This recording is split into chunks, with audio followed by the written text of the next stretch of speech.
Hello friends, good morning, नमस्कार, सत श्री अकाल, वणक्कम, आदाब.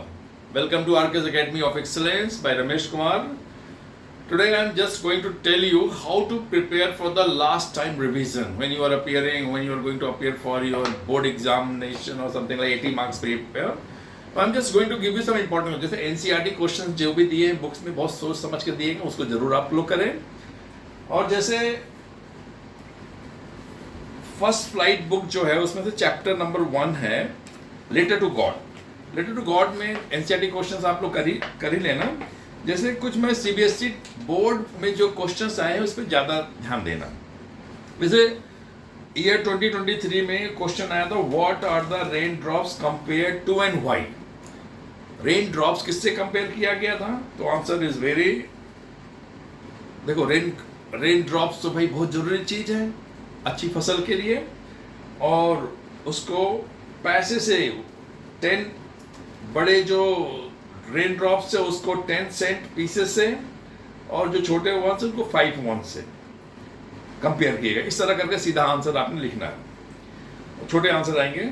और 23 में ही आया था, why did the night after the rains turn sorrowful for Lencho. अभी इंपॉर्टेंट क्वेश्चन है. एक तो बारिश के इंतजार करें, हल्की बारिश है तो मजा आ जाए, लेकिन बाद में वही बारिश कारण बना पूरे रात भर सॉरोफुल होने के लिए, दुखी होने के लिए, क्योंकि बारिश के साथ साथ तेज बारिश हुई, तेज बारिश से हेल स्टॉर्म आया, सारी फसल को बर्बाद कर दिया.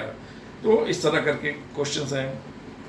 और सीबीएसई 2011 में आया था, why did Lencho's happiness change into concern. यही सेम क्वेश्चन है. उनका हैप्पीनेस, बारिश को देख कर खुशी हुई, हल्की बारिश आएगी तो फसल, उनका कॉर्न जो होगा और बढ़िया से ब्लूम करेगा और अच्छी फसल होगी. लेकिन बाद में जब हेल स्टॉर्म में कन्वर्ट हो गया, सारे फसल पूरा नेस्त नाबूद हो गया, बर्बाद हो गया. Why did Lencho write a letter to God. Lencho was helpless, कुछ था नहीं, फसल बर्बाद हो गई थी, खाने पीने के लिए नहीं था, फिर से ग्रो करने के लिए, इसलिए लेंचो को मजबूरी में गॉड के पास लेटर लिखना पड़ा. As he was having utmost faith in God, इसलिए वो लेटर गॉड को लिखे कि उन्हें पता है गॉड उनकी मदद जरूर करेंगे.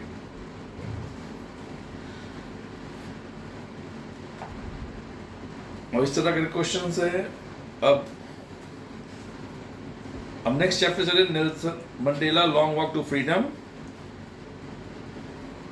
इसमें आरटीसी बेस्ड क्वेश्चन आ सकते हैं, ठीक है. इस चैप्टर से ईयर 2023 में आया हुआ है आरटीसी बेस्ड, तो चैप्टर्स को ठीक से पढ़ लें. मैं डायरेक्ट क्वेश्चन आपको बता रहा हूं. जैसे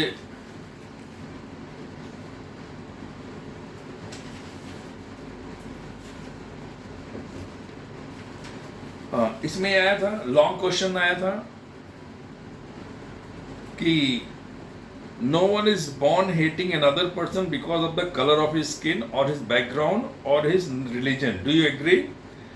Yeah, elaborate on the basis of the chapter Nelson Mandela Long Walk to Freedom. ये CBSE 2023 में आया था कि भाई कोई भी बॉन्ड नहीं हुआ हेट करने के लिए, स्किन के आधार पर तो बिल्कुल नहीं है. तो इंसानियत है ही नहीं. इंसान को नफरत करे रंगों के ऊपर, तो दिस इज नॉट फेयर. जिसको बढ़िया से बना करके लिखना आपको.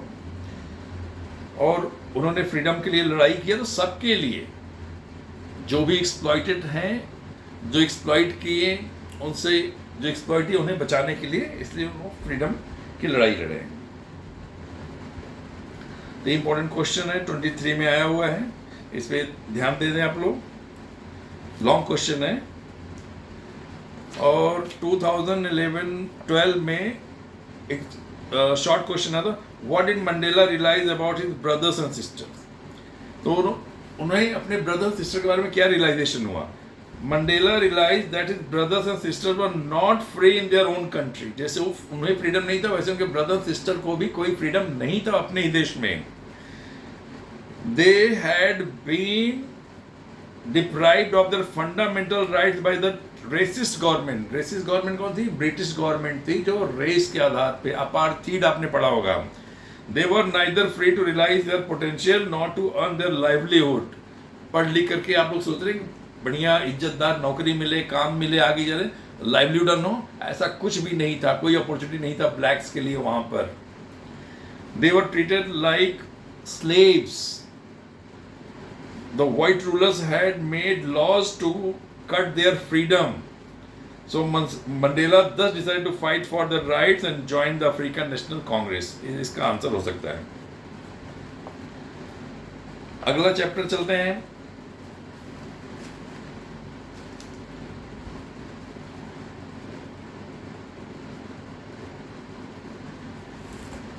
इस फर्स्ट फ्लाइट जो चैप्टर है सीबीएसई 2023 में आया था. Short question. Family played a vital role in the first flight of the young seeker. Give example to substantiate the above statement. तो family played important. The young seeker, उसके दो भाई बहन सब उड़ गए और वो नहीं उड़ता तो उसको सुधारने के लिए उसके पेरेंट्स वगैरह सब लग जाते हैं. फिर भी वो 24 घंटे नहीं उड़ पाता तो उसके उसकी मदर का रोल बताना है आपने कि कैसे चोंच में मछली का टुकड़ा दबा करके उसके सामने वो बिल्कुल भूखा था. He was blind with hunger. And in the attempt to get that piece of fish from his mother, he just fell down. और जब वो गिरा उसके बाद तब उसके अपने पंख खुलने लगे, फिर वो उड़ान भरना शुरू कर दिया है. तो ये आंसर होगा इसका. और ऐसे ही क्वेश्चन है, describe the young seagulls first flight. तो यही है फर्स्ट फ्लाइट. उसके लिए भी यही आंसर आपको लिखना है.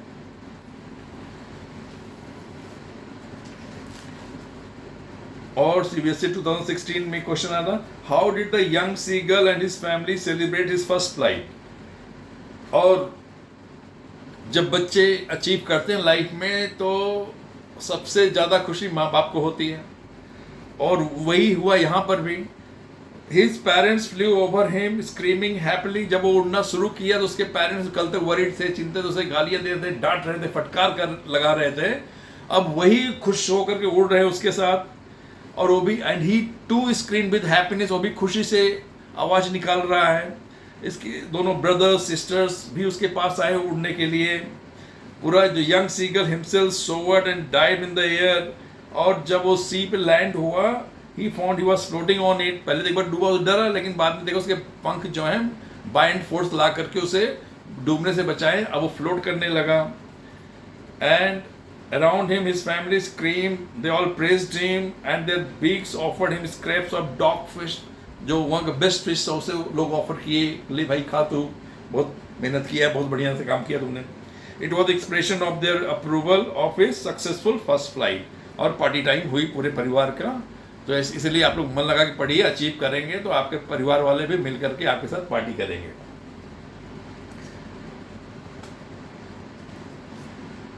पेरेंट्स को और टीचर्स को ज़्यादा खुशी होती है आप लोग जब अचीव करते हैं अपनी लाइफ में. और उसका दूसरा जो पार्ट है, फर्स्ट द ब्लैक एरोप्लेन. इसमें आरटीसी बेस्ड क्वेश्चन आ सकता है.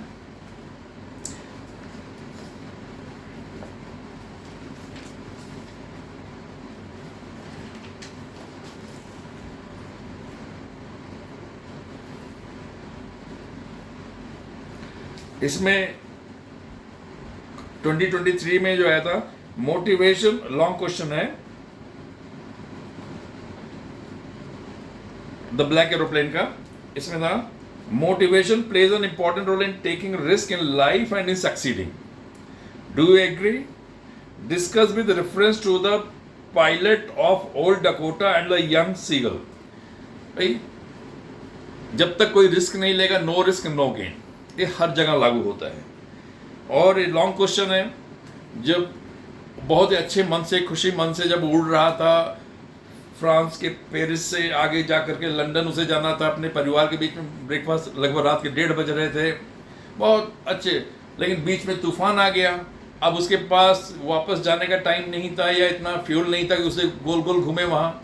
तो एक रिस्क लिया, वो तूफान के बीच में गया. वहाँ पर उसके साथ कितना कुछ अनसर्टेनिटी हुआ, कितना ज़्यादा ट्रेजिडी हुआ. कंपास फेल हो गया काम करना, सारे सिस्टम्स बंद हो गए और रेडियो काम नहीं किया. और लेकिन उसके अंदर था और डिटरमाइंड था कि उसे ही स्टार्टेड फाइटिंग, स्ट्रगलिंग. और कहते हैं ना, where there is will there is a way. और तभी उसकी उसकी उस कोशिश में इसे लगा कि एक और ब्लैक एरोप्लेन सामने आए, उसका पायलट इसे इशारा कर रहा था और एक जैसे ओबीडियंट चाइल्ड की तरह, बच्चे की तरह उस प्लेन को फॉलो करते करते जा करके सेफ लैंडिंग हो गया। ठीक है, तो motivation plays what will take a risk in life and, तो उसका मोटिवेशन था कि सुबह अपने परिवार के साथ पहुंच जाएगा, ब्रेकफास्ट करेगा, that he was missing lot. और इसलिए आप लोग मेहनत तो करते हैं लेकिन मोटिवेशन और इंस्पिरेशन बहुत बहुत काम करते हैं जीवन में। इसलिए अच्छे लोगों के बीच में रहिए जो आपको मोटिवेट करते रहें। डिस्करेज जो ज़्यादा कर रहे हैं उनसे दूर रहिए, दे आर नॉट गुड। ज़्यादा डिस्करेज करेंगे तो समझ लो वो ठीक नहीं है लोग। अब आ जाइए from the diary of Anne Frank. इसमें एनी फ्रैंक के संघर्ष के बारे में कि कैसे हिटलर, उनकी नाजी पार्टी जहाँ से यूरोप में उन लोगों ने कैप्चर किया, ज्यूज के साथ बहुत ही अन्याय किया, एक्सप्लॉइट किया।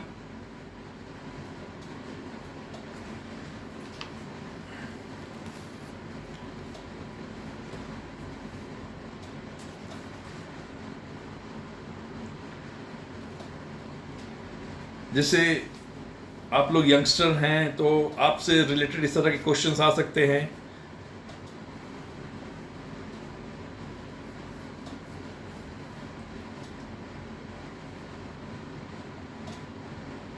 अब एक क्वेश्चन जैसे आ जाएगा, was Mister Keesing justified in punishing Anne thrice with extra homework for talkativeness, why और वाई नॉट। एक तरफ से भाई बोलना, आप लोग क्लास में बातचीत करते हो, सोचते हो कि आपको कोई रोक टोक ना करें। अगर क्लास में रोक टोक नहीं होगा तो आपका सिलेबस कैसे कंप्लीट होगा, कैसे टीचर्स पढ़ा पाएगा।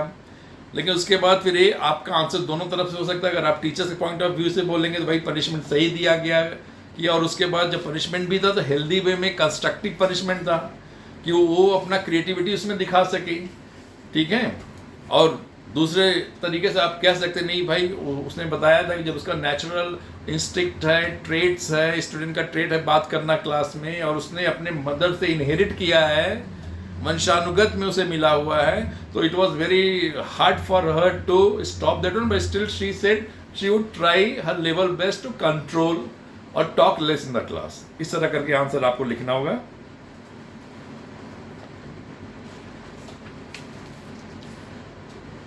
अब आ जाइए baker from Goa, glimpses of India वाले चैप्टर में से। इसमें बहुत सारे क्वेश्चंस आए हुए हैं सीबीएसई 2023 में। How was the Goan baker still an important part of the life of Goan village. तो गोवा के बेकर जो उन्हें पैडर भी कहते हैं और पोर्तुगीज ट्रेडिशन को रिप्रेजेंट कर रहे हैं गोवा में। तो शायद जो लोब्स ईटर हैं शायद वैनिश हो गए हैं, लेकिन जो अभी जो पैडर हैं या बेकर हैं आज भी वहाँ विद्यमान हैं, दे आर स्टिल देयर। आज भी वो सुबह आते हैं अपने थर्ड एंड जिंगल साउंड के साथ, बेकर्स बम्बू लेकर के, और वो बेकर्स जो हैं गोवा में they are an indispensable part of people's everyday life. रोजमर्रा के जीवन में इनका महत्व बहुत ज़्यादा है वहाँ पर।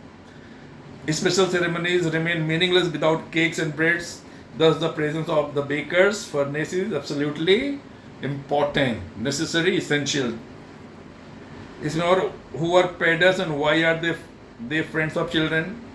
भाई friends of, क्योंकि वो पेडर्स को, बेकर्स को पेडर्स कहा जाता है गोवा में आज भी, और जो चिल्ड्रेन उन्हें अपना फ्रेंड समझते थे। और कई बार वो लोग जब वो ऊपर चढ़ करके उसमें ताक झांक लगाते तो कई बार बेकर उन्हें माइल्डली स्कोल्ड करते, प्यार से डांटते उन्हें। लेकिन ये लोग कहाँ मानने वाले, बच्चे कहाँ मानने वाले हैं। तो उसमें वो देखते लॉट ऑफ इंथुजियाज्म होता है, ईगरनेस होता है बच्चों के, उन्हें सोचते कि ब्रेड बैंगल्स मिलेगा, और लोफ वगैरह तो सीनियर लोग लेते थे, ब्रेड बैंगल्स वगैरह ऐसे के चक्कर में बच्चे पड़े रहते थे।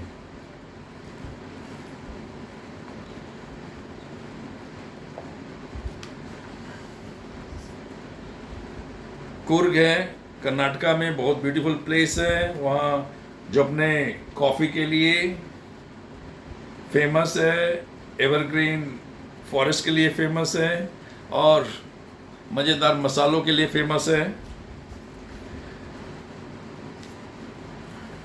इसमें एक कॉमन क्वेश्चन आता है कि इनके डिसेंडेंट कौन है, तो डिसेंडेंट वाला आंसर है। कुछ लोग कहते हैं कि शायद ये अलेक्जेंडर की आर्मी के कुछ हिस्से रह गए थे जो वहाँ जाकर के सेटल हो गए, इस्टेब्लिश हो गए। और उसके बाद कुछ लोग कहते हैं कि इनका जो पहनावा है उस हिसाब से तो ये अरेबियन लगते हैं, लॉन्ग जो कोट काफ्टन्स क्या वो पहनते हैं उसके हिसाब से। और टी फ्रॉम असम, घर घर में चाय लोग पीते हैं, तो उसके ऊपर 2023 में और 80 करोड़ कप चाय पूरी दुनिया में पी जाती है रोज, उसने प्रांजल ने बताया था ना उसमें, और राजवीर ने बताया था दोनों। तो इसमें एक क्वेश्चन आएगा, why did Pranjol not share Rajvir excitement at seeing the tea garden. जो एक्साइटमेंट राजवीर को लगा वहां पर जा करके प्रांजल, क्योंकि प्रांजल तो वहीं पैदा हुआ था, वहीं पला बढ़ा था, वो देख देख करके कोई जिससे जो चीज़ मिल जाती फ्री में फॉर ग्रांटेड ले लेता, तो उसका उतना इंटरेस्ट नहीं था। लेकिन राजवीर ऑलरेडी उन सब चीज़ों को मूवीज़ में देखा था, किताबों में पढ़ा था, और वहाँ गया तो उसका एक्साइटमेंट बहुत ज़्यादा था। तो ये इसका आंसर होगा।